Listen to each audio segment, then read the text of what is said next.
आप सभी को जय मसीह की। मेरे प्रिय भाई बहनों, आज इसमें बात करने वाले हैं यूपी विधानसभा में जिस तरीके से धर्मांतर विरोधी कानून पर सख्त विधेयक पारित कर दिया गया है, जो कि हर एक मसीह भाई बहनों को पता होना चाहिए इस कानून के बारे में। पहले गैर कानूनी धर्मांतर अधिनियम 2021 के तहत शिकायत के लिए पीड़िता उसके माता पिता भाई या बहन की मौजूदगी जरूरी थी, लेकिन संशोधन करने के बाद विधेयक को इस तरह से व्याख्या किया गया है कि कोई भी व्यक्ति किसी पर भी एफआईआर करा सकता है और कर सकता है। यहाँ पर जिस तरीके से यूपी विधानसभा मतलब यूपी असेंबली में ये पारित किया गया है। उत्तर प्रदेश विधानसभा में जिस तरीके से मंगलवार को उत्तर प्रदेश गैरकानूनी धर्म परिवर्तन संशोधन विधेयक 2024 पारित कर दिया गया है, जिससे कानून को और सख्त बना दिया गया है और किसी महिला को धोखा देकर के उससे शादी करने या अवैध रूप से उसका धर्म परिवर्तन कराने के दोषी पाए जाने वालों के लिए अधिकतम आजीवन कारावास की सजा का प्रावधान किया गया है। इसी बीच में राहुल गांधी ने भी कहा है इस कानून को वापस लेना चाहिए, लेकिन यहाँ पर देखते हैं कि क्या अभी आगे बात चलती है। लेकिन बात करते हैं, विधेयक में कहा गया है कि अगर कोई व्यक्ति धर्म परिवर्तन की नीयत से किसी महिला को नाबालिग या किसी भी यौन शोषण करता है या धमकी देता है या हमला करता है, शादी करता है या शादी का वादा करता है या इसके लिए किसी प्रकार की साजिश रचता है, तो उसके लिए अपराध से गंभीर श्रेणी में रखा जाएगा। ऐसे मामलों में 20 साल की कैद या आजीवन कारावास का प्रावधान भी रखा गया है। संशोधित प्रावधानों के तहत कोई भी व्यक्ति किसी भी धर्म के मामलों को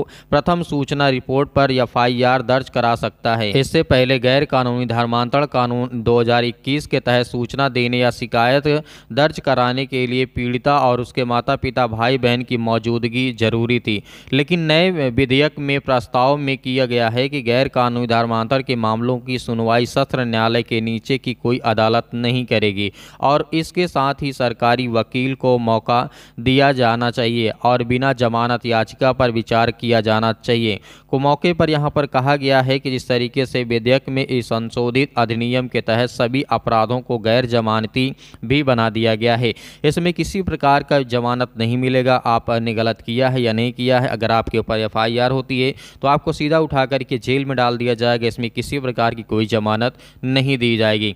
विपक्ष ने इस विधेयक को लेकर के सत्तारूढ़ भारतीय जनता पार्टी भाजपा सरकार पर हमला किया है, उससे सांप्रदायिक राजनीतिक और जरिए लोगों को ध्यान भटकाने की कोशिश करने का आरोप लगाया है।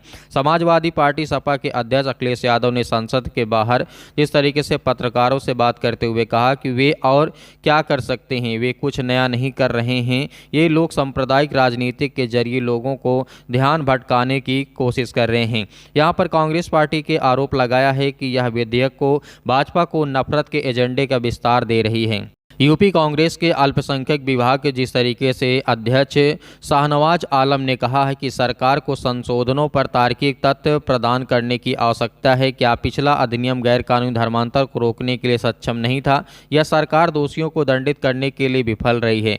कांवड़ यात्रा नाम प्लेट विवाद को कुछ दिनों बाद यह विधेयक माहौल को ध्रुवीकरण करने के लिए मुख्यमंत्री अपनी तानाशाही दिखा रहे हैं। यहाँ पर कहा गया है जिस तरीके से राष्ट्रीय सेवा संघ की तरफ से आरएसएस की तरफ से बहुत सारी बातें यहाँ पर कही गई है, लेकिन इस कानून के तहत माननीय जिस तरीके से अखिलेश यादव ने और राहुल गांधी जी ने और यहाँ पे यूपी के जो है शाहनवाज आलम ने यहाँ पर मुद्दा उठाया है, लेकिन इस विधेयक को पारित कर दिया गया है। इसमें बहुत सारे कड़े कानून बनाए, इसमें बहुत सारे ऐसे संशोधन किए गए हैं जो कि गैर जमानती होगा। इसमें कोई व्यक्ति चाहे वो झूठा हो चाहे ना हो, चाहे वो सही हो चाहे गलत हो, यदि कोई पकड़ा जाता है उससे किसी प्रकार की कोई भी बेल नहीं मिलेगी। तो मेरे प्रिय भाई याद रखना, इस वीडियो को ज़्यादा से ज़्यादा शेयर करना। इसमें कई पार्टियों ने विधानसभा में यूपी असेंबली में यहाँ पर अपनी बात को रखा है कि सरकार ये गलत कर रही है। ये रूढ़िवादी और विचारधारा को ख़त्म करने के लिए और SC ST OBC के लिए परेशानी में डालने के लिए किया जा रहा है। तो मेरे प्रिय भाई बहनों, आपकी क्या राय है हमें कमेंट बॉक्स में कमेंट करके जरूर बताइएगा।